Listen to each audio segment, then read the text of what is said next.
अस्सलाम वालेकुम बच्चों, डियर स्टूडेंट्स। आज business mathematics author name Nadeem Akhtar Siddiqui की एक्सरसाइज 1.2 को मैं यहाँ पे सॉल्व करूँगा। एक्सरसाइज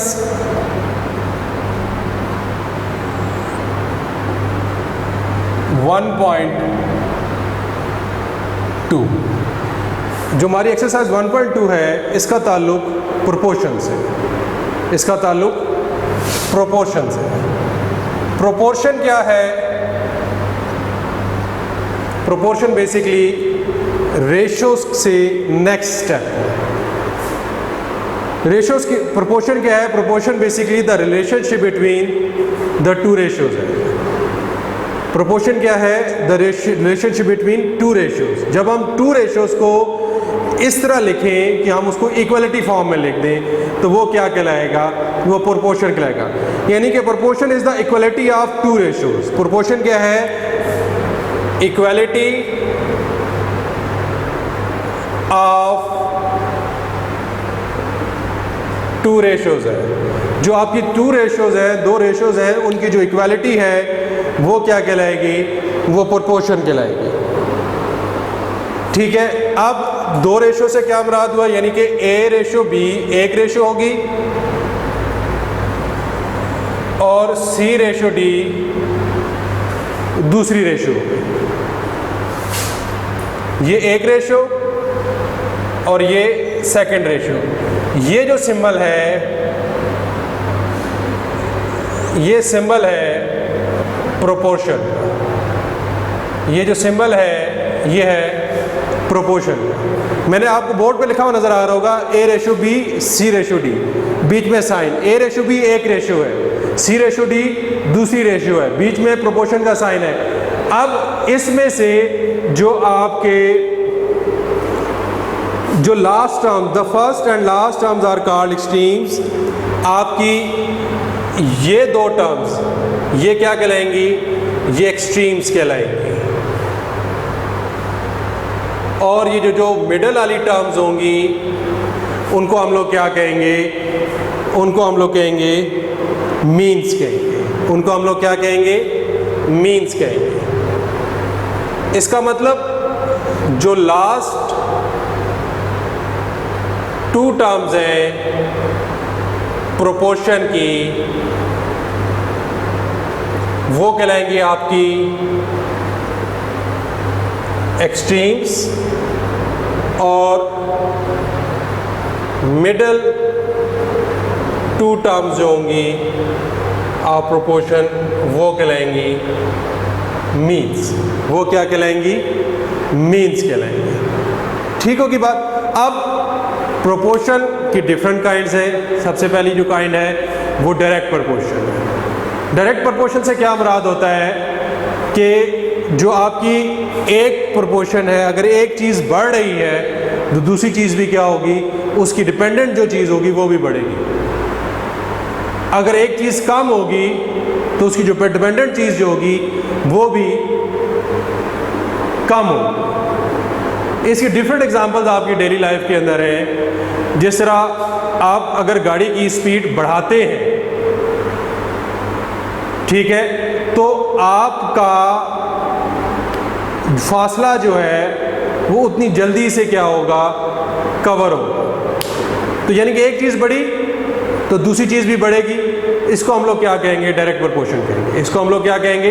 डायरेक्ट प्रोपोर्शन की। इससे पहले जो भी मैंने एग्जांपल दी वो डायरेक्ट प्रोपोर्शन की नहीं बनती, क्योंकि अगर आपकी स्पीड बढ़ी है तो वक्त जल्दी तय हुआ है। जबकि हम क्या कह रहे हैं डायरेक्ट प्रोपोर्शन में क्या है कि अगर आपकी स्पीड बढ़े, अगर आपकी गाड़ी ज़्यादा चलेगी तो वक्त कम तय हो, जल्दी तय होगा। उसकी जगह अगर हम इसी एग्जांपल को इस तरह लेके चले, गाड़ी जितनी ज़्यादा चलेगी गाड़ी उतना ज़्यादा पेट्रोल कंज्यूम करेगी, उतना ज़्यादा फ्यूल कंज्यूम करेगी, तो हम उसको क्या कहेंगे? डायरेक्ट प्रोपोर्शन कहेंगे। हम उसको क्या कहेंगे? डायरेक्ट प्रोपोर्शन कहेंगे। डायरेक्ट प्रोपोर्शन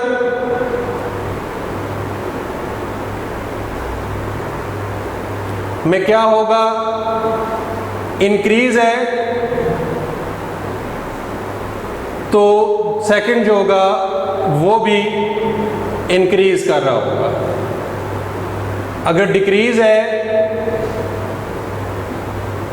तो सेकंड भी डिक्रीज ही कर रहा होगा। इसको सॉल्यूशन बनाने के लिए क्या तरीकेकार है, हम A/B प्रोपोर्शन C/D को इक्वालिटी फॉर्म में किस तरह लेकर आएंगे। अगर डायरेक्ट प्रोपोर्शन है A multiplied by D is equal to B multiplied by C, A multiplied by D is equal to B multiplied by C।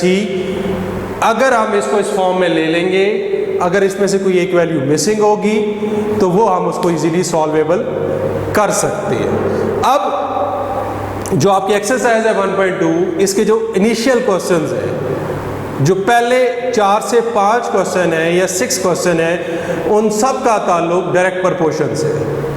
आप लोग सिर्फ इस वैल्यूज के अंदर आप अपनी जो क्वेश्चन के अंदर वैल्यूज गिवन है उनको पुट करें तो आपके पास सॉल्यूशन आना शुरू हो जाएगी।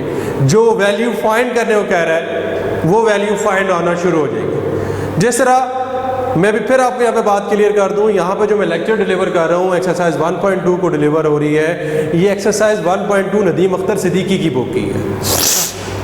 ये एक्सरसाइज 1.2 नदीम अख्तर सिद्दीकी की बुक की है। अगर आप इस 1.2 को किसी और बुक में जाके ढूंढोगे तो वो शायद आपको ना मिले। तो यहाँ पर जो आपकी एक्सरसाइज 1.2 है, बुक नेम ऑथर नेम है नदीम अख्तर सिद्दीकी, उसकी एक्सरसाइज 1.2 के मैं इनिशियल क्वेश्चंस की बात कर रहा हूँ। मैं और किसी बुक के राइटर के इनिशियल क्वेश्चंस की बात नहीं कर रहा। तो हमारे पास क्या है, मैं अब एक्सरसाइज की तरफ जाऊंगा। जो इनिशियल क्वेश्चंस है मेरे आपके, उनको सॉल्व करूंगा। ठीक है बच्चे। अब आप देखें, इसमें जो पहला क्वेश्चन है उसमें एक पोल है, सीधा खड़ा हुआ है, उसका साया बन रहा है। कह रहा है अगर एक पोल की हाइट जो है, पोल है उसकी जो हाइट है और शेडो है, पोल की हाइट है और शेडो है। पोल की हाइट कितनी है, 20 फीट है। पोल की हाइट कितनी है, 20 फीट है। और वो शेडो कितना बना रहा है, 24 फीट का बना रहा है। ये होगी एक रेशो हमारे पास। सेकंड रेशो क्या है, कहता है अगर पोल की हाइट बढ़ जाए तो शेडो कितने फीट का होगा। अब उसने क्वेश्चन में खुद बता रहा है, क्वेश्चन में वो खुद बता रहा है कि पोल की जो हाइट है वो कितनी होगी है, वो 30 फीट होगी है। पोल की जो हाइट है वो 30 फीट होगी है। तो शेडो की हाइट कितनी होगी। वो क्वेश्चन में क्या पूछ रहा है, शेडो की हाइट। क्वेश्चन में वो क्या पूछ रहा है, शेडो की हाइट पूछ रहा है कि शेडो की हाइट कितनी है। देखो पहले हाइट कितनी थी, 20 फीट थी। अब हाइट कितनी होगी, 30 फीट होगी। हाइट इंक्रीज कर गई तो शेडो 20 फुट हाइट पे 24 फुट का शेडो दे रहा था, अब 30 फुट हाइट हो गई है। तो लाजमी सी बात है शेडो की हाइट इंक्रीज कर जाएगी। तो सेकंड भी क्या हो जाएगा, सेकंड रेशो भी इंक्रीज कर रही होगी। तो ये क्या है, ये डायरेक्ट प्रोपोर्शन है। ये क्या है, डायरेक्ट प्रोपोर्शन है। तो क्या होगा, 20 मल्टीप्लाइड बाई एक्स, इसके तहत a मल्टीप्लाइड बाई डी, ये a है और ये d है, is equal to b multiplied by c, b multiplied by c, 24 multiplied by 30, 20 से डिवाइड कर दें इक्वेशन की बोथ साइड पर, तो आपके पास x is equal to 36 feet answer आ जाएगा। अगर आप बच्चे प्रोपोर्शन का क्वेश्चन सॉल्व कर रहे हैं तो उसके लिए ज़रूरी है कि आप प्रोपोर्शन पहले समझें। अगर आपको समझ आ जाता है कि आपका प्रोपोर्शन का क्वेश्चन है तो फिर ये क्वेश्चन आपका चुटकी बजाते हुए सॉल्व हो जाएगा। अगर आपको नहीं समझ आएगा कि इसमें प्रोपोर्शन लगना कौन सा है, डायरेक्ट लगना है या नहीं लगना, तो तो फिर आपका सोल्यूशन इम्पॉसिबल है, आप क्वेश्चन नहीं समझ सकते कि आपका क्वेश्चन दुरुस्त सॉल्व होगा। ठीक है, इसके बाद हमारा क्वेश्चन नंबर 2 है। अब क्वेश्चन नंबर 2 पढ़ के पता चलेगा कि ये डायरेक्ट प्रोपोर्शन का है या नहीं। कैसे पता चलेगा? क्वेश्चन नंबर 2 में क्या कहता है? क्वेश्चन नंबर 2 में कहता है कि 50 रेडीमेड शर्ट्स हैं। कितनी शर्ट्स हैं जी आपकी? 50 रेडीमेड शर्ट्स है और उनकी प्राइस कितनी है? 36,500 है। 50 रेडीमेड शर्ट्स कितनी हुई? 50 और आपने प्राइस कितनी दी? इनकी टोटल प्राइस दी हुई है 36,500 दी। अब वो क्वेश्चन में कह रहा है what will be the price of 85 shirts 50 से 85 होगी, 50 से 85 होगी। शर्ट्स कितनी होगी? 50 से 85 होगी। तो ऑब्वियसली बात है कि प्राइस क्या हो जाएगी? बढ़ जाएगी। प्राइस क्या होगी? बढ़ जाएगी। एक चीज बढ़ी तो दूसरी भी बढ़नी चाहिए, तो इसे हम क्या कहते हैं? डायरेक्ट प्रोपोर्शन कहते हैं। फिर सिंपल वही जो हमने लास्ट में सॉल्व किया था, A multiplied by D is equal to B multiplied by C, 50 multiplied by X is equal to 36,500 multiplied by 85। 50 से इक्वेशन की बोथ साइड पे डिवाइड कर देंगे तो आपके पास प्राइस ऑफ 85 शर्ट्स का आंसर आ जाएगा। प्राइस ऑफ 85 शर्ट्स आपके पास आ जाएंगे 62,050 62,050। ये सिंपल सा सॉल्यूशन था क्वेश्चन नंबर 2 का। ये सिंपल सा सॉल्यूशन था जहां पे हमने 50 शर्ट्स परचेज की थी 36,500 की। फिर शर्ट्स बढ़ गई 85 होगी, तो लाजमी बात है कि शर्ट्स बड़ी हैं तो अब हम 36,050 में तो नहीं परचेज करेंगे, हमें ज़्यादा प्राइस पे करनी पड़ेगी। तो अब हमें ये आइडिया हो गया कि we have to pay more for more shirts, so this is a direct proportion. जो प्रोपोर्शन एग्जिस्ट करेगा that will be the direct proportion, और हम उसका जो सोल्यूशन बिल्डअप करेंगे with the help of direct proportion करेंगे तो we come to the correct answer. इसके बाद क्वेश्चन नंबर 3 है। इसके बाद क्वेश्चन नंबर 3 है, उसके अंदर वो क्या कहता है? If the price of 3 suits, कितने सूट्स? 3 सूट्स, और उनकी प्राइस कितनी है? 2250 है। सूट्स कितने हैं? 3 हैं, तो उनकी प्राइस कितनी होगी? 2250 है। प्रोपोर्शन का साइन आ जाएगा। अब वो कहता है how many such suits can be purchase in the price of 6750। जब आपने 2250 के 3 सूट्स खरीदे, प्राइस बढ़ गई, पैसे आपकी पॉकेट में ज़्यादा आ गए, तो लाजमी सी बात है कि अब आप 3 सूट तो नहीं खरीदोगे, अब आपके पास सेम क्वालिटी के 3 से ज़्यादा सूट परचेज होंगे। इसका मतलब है प्राइस बढ़ गई है तो सूट्स भी बढ़ गए हैं, तो ये क्या है? ये डायरेक्ट प्रोपोर्शन है। Same to same 6750 multiplied by 3 is equal to 2250 multiplied by x। 2250 equation की बोथ साइड पे डिवाइड हो जाएगा, तुम्हारे पास आंसर आ जाएगा। हम कितने सूट्स खरीद सकते हैं? We can purchase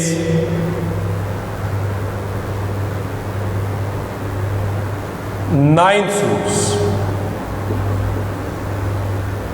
we can purchase 9 suits. हम कितने सूट्स खरीद सकते हैं? 9 सूट खरीद सकते हैं in the price of 6750। In the price of 6750 हम 9 सूट परचेज कर सकते हैं। यहाँ पे क्वेश्चन कंप्लीट नहीं होता, यहाँ पे ये क्वेश्चन कंप्लीट नहीं होता क्योंकि उसने साथ में एक और रिक्वायरमेंट की है कि 1 मीटर कपड़े की कीमत क्या होगी। हमने तो अभी क्वेश्चन के अंदर जो एक रिक्वायरमेंट की थी कि how many such suits can be purchase in the price of 6750, हमने वो रिक्वायरमेंट पूरी की है।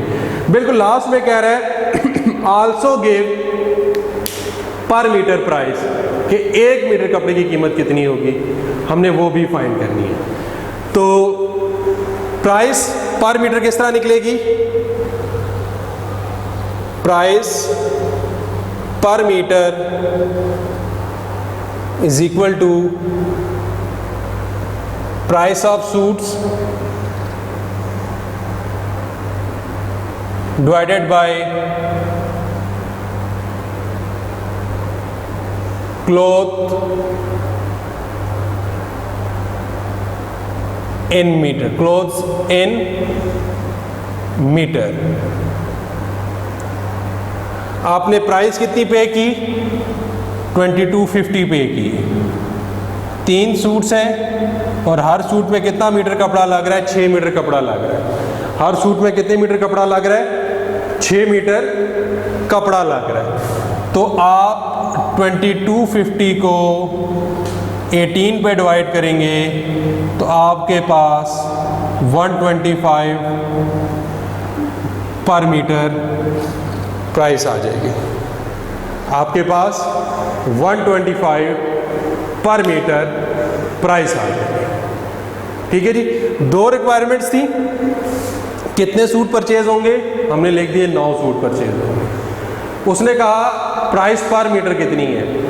अगर आप ये समझेंगे 6 मीटर कहाँ से आता है, तो आपने देखे क्वेश्चन की पहली लाइन में कह रहा है if the price of 3 metre suit each of 6 metre, वो क्वेश्चन के बिल्कुल शुरू में बता रहा है ईच ऑफ 6 मीटर, यानी कि एक सूट जो है उसके अंदर कितना कपड़ा कंज्यूम हो रहा है, 6 मीटर कंज्यूम हो रहा है। तो इसका मतलब है कि 3 सूट्स में 18 मीटर कंज्यूम होगा, और 18 मीटर सूट कंज्यूम मीटर कपड़े की से आपने कितने सूट परचेज किए हैं, कपड़े बनाने हैं, 2250 प्राइस पे की है। तो हम 2250 को 18 पे डिवाइड कर देंगे तो हमारे पास 1 मीटर कपड़े की कीमत 125 रुपये आ जाएगी। ये था आपका क्वेश्चन नंबर 3 जो हमने कंप्लीट कर लिया। ठीक होगी बात। इसके बाद क्वेश्चन नंबर 4 पढ़ते हैं, देखते हैं कि वो डायरेक्ट प्रोपोर्शन का है या नहीं। देखिए वो क्या कहता है, distance between Lahore to Peshawar is 380 kilometres. Lahore से पेशावर का फासला 380 किलोमीटर है, ये बुक में लिखा हुआ है। A car runs 45 kilometre per hour. 45 kilometre per hour से क्या मुराद है कि गाड़ी अगर 1 घंटा लगातार चलती है तो वो 45 किलोमीटर का डिस्टेंस तय कर सकती है। 45 किलोमीटर पर आवर का मतलब क्या हुआ कि अगर एक गाड़ी लगातार चले, 1 घंटा चले, तो वो 45 किलोमीटर का डिस्टेंस तय करेगा। अब यानी कि कह रहा है गाड़ी लगातार चल रही है 45 किलोमीटर पर आवर की स्पीड से, तो वो जो 380 किलोमीटर का फासला है लाहौर से लेकर पेशावर तक का, उसको वो कितने टाइम में कंज्यूम करेगा, हमें वो फाइंड करना। लाजमी बात है कि टाइम तो बढ़ जाएगा, डिस्टेंस बढ़ गया। 1 घंटे में 45 किलोमीटर तय हो रहे हैं, अब आपने 380 किलोमीटर तय करने हैं, तो you have to consume more time, आपको ज़्यादा टाइम कंज्यूम करना पड़ेगा। तो ये भी डायरेक्ट प्रोपोर्शन है, ये भी डायरेक्ट प्रोपोर्शन का क्वेश्चन है। आपको यानी कि डिस्टेंस कितना है, टाइम अगर वो 1 आवर लगा रहा है तो डिस्टेंस इन किलोमीटर कितना कवर किया उसने, 45 किलोमीटर्स किया। अब आपसे पूछ रहा है कितना टाइम लगेगा to cover the distance of 380 kilometres. फिर डायरेक्ट प्रोपोर्शन है 45 multiplied by X is equal to 380 multiplied by 1। Equation की बोथ साइड पे 45 से डिवाइड करेंगे, तो 380 को हम 45 से डिवाइड करेंगे तो हमारे पास x is equal to time आ जाएगा। हमें कितना टाइम लगेगा? 8.44 आवर्स। 8.44 आवर्स या round about 8.26 8 hours and 26 minutes हमें टाइम लगेगा। तो हम लाहौर से पेशावर पहुंच जाएंगे। ठीक होगी बात बच्चे? ये हमारा क्वेश्चन नंबर 4 था। इसके बाद क्वेश्चन नंबर 6 आपके जो इनडायरेक्ट प्रोपोर्शन है या कंपाउंड प्रोपोर्शन है या कॉन्टीन्यूड प्रोपोर्शन है उसके आ जाएंगे। वो इंशाल्लाह हम अपने नेक्स्ट लेक्चर के अंदर इस एक्सरसाइज को वाइंड अप कर सकते हैं। फ़िलहाल अब तक के लिए अल्लाह हाफ़िज़।